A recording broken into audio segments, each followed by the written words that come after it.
إن الحمد لله نحمده ونستعينه ونستغفره ونعوذ بالله من شرور أنفسنا ومن سيئات أعمالنا. من يهده الله فلا مضل له ومن يضلل فلا هادي له وأشهد أن لا إله إلا الله وحده لا شريك له وأشهد أن محمدا عبده ورسوله صلى الله عليه وعلى آله وأصحابه والتابعين وتابع التابعين ومن تبعهم بإحسان إلى يوم الدين. يا أيها الذين آمنوا اتقوا الله حق تقاته ولا تموتن إلا وأنتم مسلمون. يا أيها الناس اتقوا ربكم الذي خلقكم من نفس واحدة وخلق منها زوجها وبث منهما رجالا كثيرا ونساء واتقوا الله الذي تساءلون به والأرحام إن الله كان عليكم رقيبا. يا أيها الذين آمنوا اتقوا الله وقولوا قولا سديدا يصلح لكم أعمالكم ويغفر لكم ذنوبكم ومن يطع الله ورسوله فقد فاز فوزا عظيما. أما بعد فإن خير الحديث كتاب الله وخير الهدي هدي محمد صلى الله عليه وعلى آله وسلم وشر الأمور محدثاتها فإن كل محدثة بدعة وكل بدعة ضلالة وكل ضلالة في النار. أخواني في الدين أعزكم الله. إخواني الطلبة rahimani wa rahimakumullah. Kita masih pada bab istighlalus salaf lil waqti fi mudarasatil ilm. Bab tentang bagaimana salaf memanfaatkan waktu untuk belajar. Pertama dibacakan ucapan Rasulullah sallallahu alaihi wa ala alihi wasallam yang dikeluarkan oleh Bukhari dalam sahihnya dan juga Tirmidzi. Ni'matani maghbunun fihima katsirun minan nas as-sihhatu wal faragh. Dua kenikmatan yang banyak dilalaikan oleh kebanyakan manusia, yaitu kesempatan dan kesehatan. Kesehatan dan kesempatan. Dengan hadis ini para salafus saleh sangat memperhatikan kesempatan, tidak membuang-buang waktu. Yang kedua hadis dari Rasulullah SAW yang diriwayatkan oleh Ibnu Abi Syaibah dan juga Imam Al-Hakim, dan Hakim mensahihkan dan disepakati oleh Imam Adz-Dzahabi rahimahumullah, semoga Allah merahmati mereka para ulama, yaitu hadis ightanim khamsan qabla khamsin. Ambillah kesempatan 5 sebelum datang yang 5. Masa mudamu sebelum datang masa tuamu, sehatmu sebelum datang waktu sakitmu, kecukupanmu sebelum datang kefakiranmu, dan masa kosongmu sebelum datang masa sibukmu. Ini juga yang menyebabkan mereka para salafus saleh sangat memperhatikan waktu, karena diperintahkan untuk ightanim khamsan qabla khamsin. Ambillah kesempatan yang 5 sebelum datang yang 5. Maka diriwayatkan dari Al-Mu'afa Ibn Zakaria rahimahullah dari ba'di ashabi Abi Ja'far At-Tabari, dari beberapa sahabat Ja'far At-Tabari, ini Abu Ja'far At-Tabari rahimahullah, wa kana bi hadrati Abi Ja'far At-Tabari qabla mautihi bi sa'ah, yaitu ketika Abu Ja'far At-Tabari didatangi kematiannya beberapa saat sebelum wafatnya. Anahu dzakara lahu ad-du'a an Ja'far ibn Muhammad. Sesungguhnya disebutkan kepadanya satu doa yang diriwayatkan dari Ja'far bin Muhammad. Maka Abu Ja'far At-Tabari menyatakan atau dikatakan istad'a mihbaratan wa sahifatan fakatabahu. Dia meminta, istad'a meminta, maka beliau meminta mihbarah, tinta, dan lembaran kertas. Mihbarah itu tinta dan ada penanya untuk menulis. Fakatabahu, maka dicatatnya doa tadi yang dia baru dapatkan riwayatnya dari Ja'far bin Muhammad. Faqila lahu, Maka dikatakan kepada beliau, kepada Abu Ja'far At-Tabari, afi hadhil hal, apakah dalam keadaan kamu seperti ini kamu mencatat hadis? Dijawab, faqala yanbaghi lil insani alla yada' iqtibas al-ilm hatta al-mamat. Semestinya, kata Abu Ja'far At-Tabari, semestinya hendaklah seseorang itu mengambil ilmu, memanfaatkan ilmu, mencatat ilmu hingga kematiannya. Lihat, beliau beberapa saat sebelum wafatnya, ketika mendengar satu riwayat yang baru, dia catat. Satu riwayat yang beliau baru dengar, maka dicatatnya, walaupun dalam keadaan sakitnya parah, walaupun setelah itu berapa saat kemudian dia akan mati. Ketika ada yang tanya, afi hadhil hal, ya Abu Ja'far, apakah kamu keadaan seperti ini masih mencatat hadis? Dia jawab, iya, semestinya. Yang namanya mencari ilmu itu sampai mati. Lihat, ikhwan fillah, a'azakumullah, dalam keadaan sakit, dalam keadaan susah, dalam keadaan akan wafat, masih mencatat hadis. Bisa dibayangkan bagaimana kalau dalam keadaan sehat. Semangat beliau dalam mencari ilmu. Demikianlah keadaan para salafus saleh. Diriwayatkan pula dari Ibrahim ibn Jarrah al-Kufi rahimahullah, marida Abu Yusuf Ya'qub ibn Ibrahim. Abu Yusuf yang namanya Ya'qub ibn Ibrahim sakit pada satu hari. Fa'ataituhu a'uduhu, maka aku datang menjenguknya, kata Ibrahim ibn Jarrah. Aku datang menjenguk Abu Yusuf. Fawajadtuhu mughma alaih, maka aku dapati dia dalam keadaan tidak sadarkan diri. Mughma alaih artinya pingsan, tidak sadarkan diri. Falamma afaqa qala li, ketika sadar dari pingsannya, bangun dari ketidaksadarannya, dia berkata kepadaku, kata Ibrahim bin Jarrah, ya Ibrahim, ma taqulu fi mas'alati kadza? Wahai Ibrahim, apa pendapatmu dan apa yang kau katakan tentang masalah ini? Nanya tentang ilmu, tukar ilmu. Apa kau pernah dengar masalah ini? Apakah kau punya sesuatu ucapan tentang itu? Maka dijawab oleh Ibrahim bin Jarrah yang sedang menjenguknya, afi hadhil hal, apakah dalam keadaan seperti ini kamu masih tanya masalah ilmu? Qala, dia menjawab, wala ba'sa bidzalik, nadrus la'allahu yanju bihi najin. Enggak mengapa, belajar, kata beliau. La ba'sa bidzalik, tidak mengapa demikian. Nadrus, kita mempelajari ilmu walaupun dalam keadaan mau mati sekalipun. La'allahu yanju bihi najin, siapa tahu ada orang yang selamat karena ilmu tersebut yang didapatkan di akhir hidupnya. Siapa tahu akan selamat orang yang selamat dengan ilmu tersebut.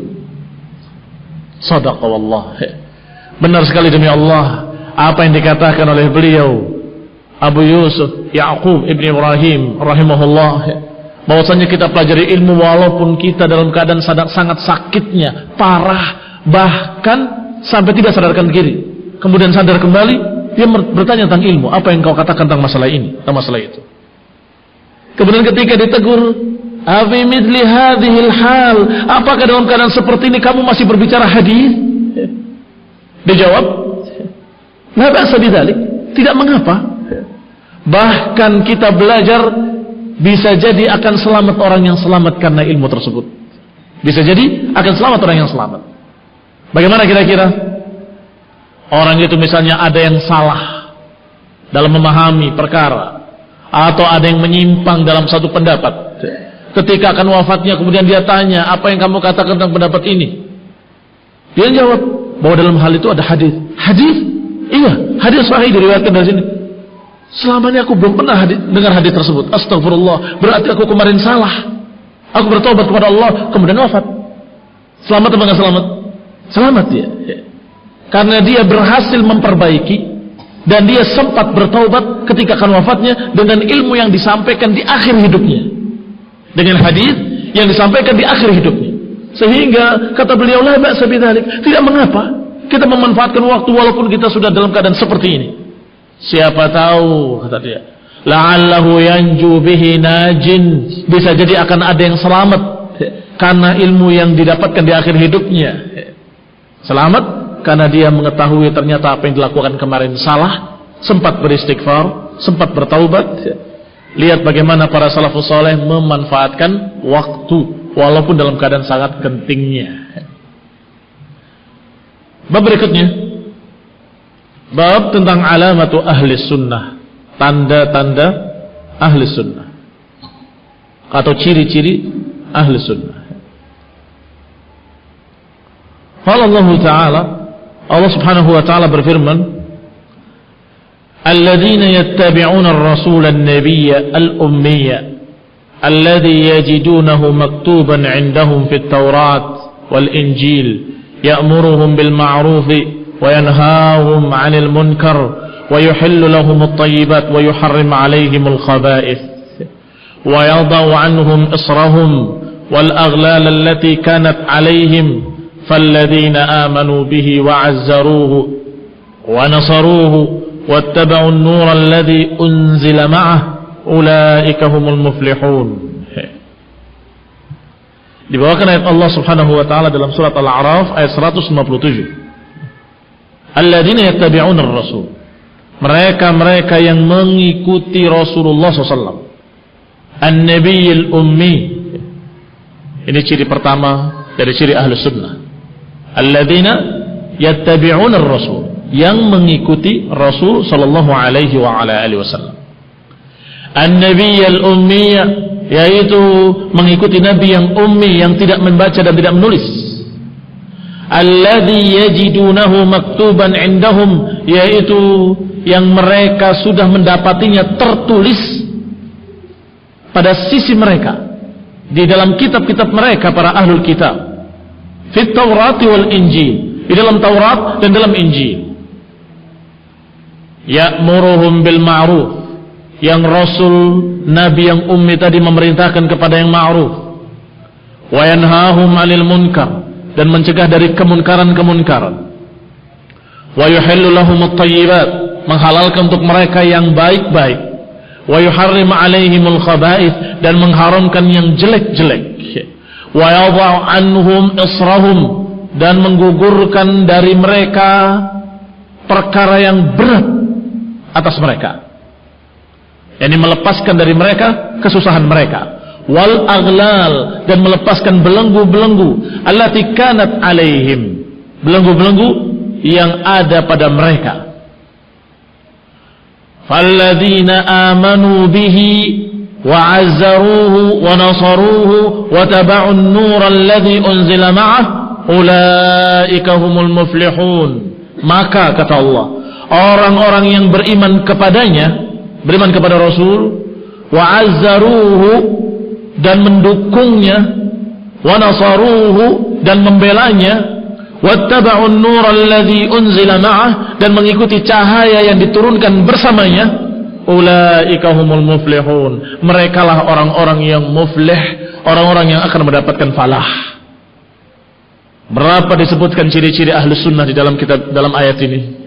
Pertama, yattabi'una ar-rasul, mereka ittiba' pada Rasul. Disebutkan secara rinci di belakangnya. Apa itu ittiba' ar-rasul?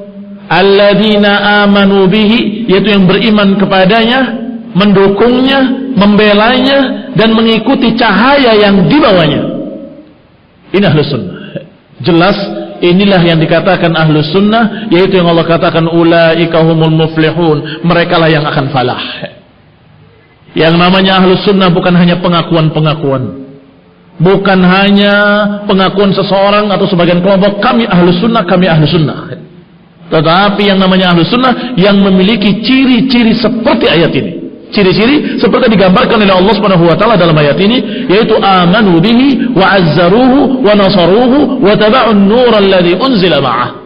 Yang namanya ahlus sunnah al-muflihun, yaitu yang beriman kepadanya, kepada Nabi, yang mendukungnya, membelanya, dan mengikuti cahaya yang dibawa olehnya sallallahu alaihi wa ala alihi wasallam. Kemudian ayat berikutnya yang merupakan ciri-ciri ahlus sunnah adalah Allah Subhanahu wa taala berfirman di dalam surat Ali Imran ayat 182. Yauma tabyaddu wujuhun wa taswaddu wujuh. hari ketika wajah-wajah menjadi putih dan wajah-wajah menjadi hitam. Kemudian Allah katakan, wa ammal ladzina biyaddat wujuhuhum fa fi rahmatillah hum fiha khalidun. Adapun wajah-wajah yang putih bersih nanti pada hari kiamat, maka merekalah fi rahmatillah, merekalah orang-orang yang ada dalam rahmat Allah. Hum fiha khalidun, mereka akan kekal di dalamnya. Kata Ibn Abbas radhiyallahu taala anhu bahwa hina tabyadu wujuh ahli sunnah, kata Ibn Abbas, ketika memutih wajah-wajah mereka, yakni wajah-wajah ahli sunnah, dan ketika menjadi hitam wajah-wajah mereka yang lain, yaitu wajah-wajah ahlul bid'ah.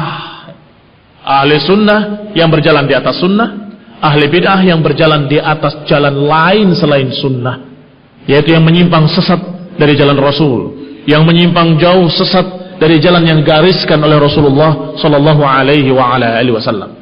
Ibnu Abbas menafsirkan, yauma tabyaddu wujuh wa taswaddu wujuh, ketika wajah menjadi gelap dan wajah menjadi putih, yakni yang menjadi putih adalah wajah ahli sunnah, yang menjadi gelap adalah wajahnya ahlul dhalal, kelompok-kelompok sesat ahli bid'ah. Kata Ibn Abbas, hina tabyaddu wujuh ahli sunnah wal jamaah wa ulul ilmi. Dalam riwayat lain dikatakan oleh Ibn Abbas bahwa nanti akan memutih wajah-wajah mereka, yakni wajah-wajah ahli sunnah wal jamaah. Ahli sunnah yang berpegang dengan sunnah, ahli jamaah adalah orang yang tetap bersama jamaah kaum muslimin, tidak mengkafirkan mereka, tidak memisahkan diri dari mereka, tidak memerangi mereka, tapi tetap bersama mereka dengan penguasa mereka. Ini mana al-jamaah. Maka ahlu sunnah harus diiringi dengan wal jamaah. Ahlu sunnah wal jamaah, yaitu ulul ilmi, orang-orang yang berilmu dan beramal. Al-alimun al-amilun, orang yang alim, berilmu dan amil, mengamalkan ilmunya. Inilah yang dikatakan orang-orang yang tabyaddu wujuh, yang nanti akan memutih wajah-wajah mereka yaumul qiyamah. Qala Abdullah bin Umar, riwayat berikutnya dari Abdullah bin Umar radhiyallahu taala anhu, bahwa ayat tadi yauma tabyaddu wujuh wa taswaddu wujuh, qala, kata Ibnu Umar, tabyaddu wujuh ahli sunnah, akan memutih wajah-wajah ahli sunnah. Lihat, Ibnu Umar pun mengatakan sama dengan apa yang dikatakan oleh Ibnu Abbas, menunjukkan bahwa tafsir ini adalah tafsir para sahabat, bahwa mereka memahami ayat ini bahwa yang akan memutih wajah-wajah mereka adalah wajah-wajah ahlus sunnah yang tetap berpegang dengan sunnah ajaran Rasulullah sallallahu alaihi wa ala alihi wasallam. Qala al-Imam Abu Uthman Ismail as-Sabuni, berkata Imam Abu Uthman Ismail as-Sabuni rahimahullah di dalam kitabnya Aqidatus Salaf wa Ashabul Hadis, beliau berkata, wa ihda alamati ahli sunnah hubbuhum li a'immati sunnah wa ulamaiha wa ansariha wa awliyaiha. Bahwasanya salah satu dari tanda-tanda ahli sunnah adalah cintanya mereka kepada imam-imam ahli sunnah dan ulamanya dan pembela-pembelanya dan wali-walinya, yakni pembela-pembela sunnah, wali-wali ahli sunnah, mereka-mereka para imam dan ulama ahli sunnah, para tokoh-tokoh ahli sunnah. Maka dikatakan ahli sunnah kalau memiliki ciri-ciri ini. Apa ciri-cirinya? Cinta kepada para ulama ahli sunnah. Kalau ada orang mengaku-ngaku ahli sunnah tapi mereka benci kepada imam-imam ahli sunnah, maka orang ini tidak diterima pengakuannya sebagai ahli sunnah. Kita tidak percaya pada ucapannya bahwa kami ahli sunnah, saya ahli sunnah, kadzab. Dia berdusta. Kenapa demikian? Karena ciri seorang ahli sunnah pasti dia cinta kepada ulama ahli sunnah. Hubbuhum li a'immati sunnah wa ulamaiha wa ansariha wa awliyaiha. Dan ciri berikutnya yang masih berkait dengan ini, yaitu ciri yang sebaliknya, dan pasti akan benci kepada ahlul bid'ah wad dhalalah, kepada kelompok-kelompok sesat, akan benci kepada para pengacau-pengacau agama dari pemikiran-pemikiran sesat, apakah Mu'tazilah ataupun Syiah Rafidhah ataupun kelompok-kelompok Khawarij, aliran-aliran teroris yang mengaku sebagai ahlul jihad. Kita benci pada mereka, dan ini juga ciri ahli sunnah. Siapa yang cinta kepada mereka, maka dipertanyakan keahlisunnahannya. Karena yang namanya ahli sunnah akan cinta kepada ulama ahli sunnah dan akan benci kepada tokoh-tokoh kesesatan. Pasti akan benci kepada mereka-mereka yang merupakan kelompok-kelompok sesat.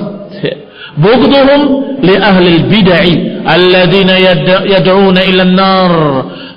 Ahlus sunnah pasti akan benci kepada ahlul bid'ah, kelompok sesat yang mengajak kepada nar, yang mengajak kepada api neraka. Berkata Al-Hasan ibn Ali Al-Barbahari rahimahullahu ta'ala, idza ra'aita ar-rajul yuhibbu Abu Hurairah wa Anas ibn Malik wa Usaid ibn Hudayr fa'lam annahu sahibu sunnah insyaallah. Lihat ucapan Hasan ibn Ali Al-Barbahari, Imam Ahli Sunnah, Imam Al-Barbahari. Kata beliau, jika engkau melihat seseorang cinta kepada Abu Hurairah dan cinta kepada Anas bin Malik, cinta kepada Usaid bin Hudayr, 3 sahabat yang mulia yang dibenci oleh kelompok sesat Syiah Rafidhah, kalau ada seorang yang cinta kepada sahabat-sahabat tersebut, fa'lam annahu sahibus sunnah, ketahuilah bahwa orang ini ahli sunnah insyaallah. Karena ciri yang paling menonjol terlihat cinta kepada sahabat-sahabat, khususnya Abu Hurairah. Karena Syiah Rafidhah paling benci kepada Abu Hurairah. Demikian pula para rasionalis, para orientalis paling benci pada Abu Hurairah juga. Maka kalau seorang cinta kepada Abu Hurairah, ini ciri kalau dia adalah ahli sunnah. Wa idza ra'aita ar-rajul yuhibbu Ayyub as-Sakhtiyani wa Ibn Aun wa Yunus ibn Ubaid wa Abdullah ibn Idris al-Awdi wa Sya'bi wa Malik ibn Maghwal wa Yazid ibn Zuray wa Malik ibn Mu'ad wa Wahab ibn Jarir wa Hammad ibn Salama wa Hammad ibn Zaid wa Malik ibn Anas wal Auza'i wa Zaidah ibn Qudamah, fa'lam annahu sahibus sunnah. Demikian pula kalau ada seseorang yang mencintai imam-imam ahlu sunnah, mencintai Ayyub as-Sakhtiyani, mencintai Ibn Aun, mencintai Yunus ibn Ubaid wa Abdullah ibn Idris al-Awdi dan Sya'bi dan juga Malik ibn Maghwal